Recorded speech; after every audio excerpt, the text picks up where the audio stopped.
Pemirsa, pandemi COVID-19 membuat perekonomian kian tertekan, bahkan jumlah pengangguran terus meningkat. Ini akibat banyak perusahaan menerapkan efisiensi untuk bertahan di tengah ketidakpastian. BPS mengumumkan pertumbuhan ekonomi kuartal ketiga tahun 2020 minus 3,49% dan Indonesia resmi resesi ekonomi. Ancaman pengangguran di depan mata dan data BPS Agustus 2020 menyebutkan jumlah pengangguran terbuka 9,77 juta orang dengan terbanyak berada di Jakarta.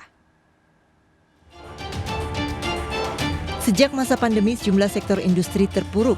Pandemi corona sejak Maret lalu membuat jumlah pengangguran terbuka di tanah air meningkat drastis. Agustus 2020, Badan Pusat Statistik BPS mencatat jumlah pengangguran terbuka tembus menjadi 9,77 juta orang. Angka pengangguran tertinggi di Provinsi DKI Jakarta. Kepala BPS Suharyanto mengatakan peningkatan jumlah pengangguran karena banyak masyarakat yang terdampak COVID-19. Mulai dari dirumahkan, pengurangan jam kerja hingga benar-benar tidak lagi bekerja. Tetapi karena adanya COVID, pengangguran meningkat sebesar 2,67 juta orang, sehingga jumlah penganggurannya adalah sebesar 9,77.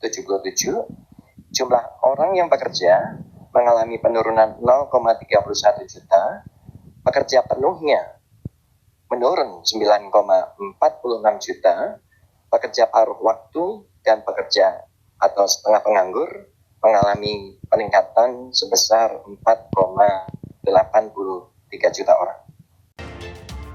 Saat ini Indonesia mengalami resesi ekonomi dengan pertumbuhan ekonomi minus 2 kuartal berturut-turut. Pada kuartal ketiga 2020, pertumbuhan ekonomi minus 3,49%. Lalu bagaimana masyarakat siap menghadapi resesi ekonomi? Yang bisa kita lakukan itu hanya survive aja. Survive dan menunggu, ya semoga wabah ini cepat berakhir gitu kan. Kalau misalkan wabah ini sudah berakhir, saya yakin ekonomi pasti akan kembali pulih. Biasanya orang takut kehilangan pekerjaan biasanya, betul. Jadi umumnya kan kalau ekonominya nggak bagus, biasanya berdampak ya perusahaan ya, baik besar maupun kecil ya. Nah biasanya kalau ketakutan tuh biasanya kalau pribadi itu kan, wah nanti saya nggak bisa bekerja lagi, seperti itu. Ya persiapannya sekarang semua serba diirit-irit.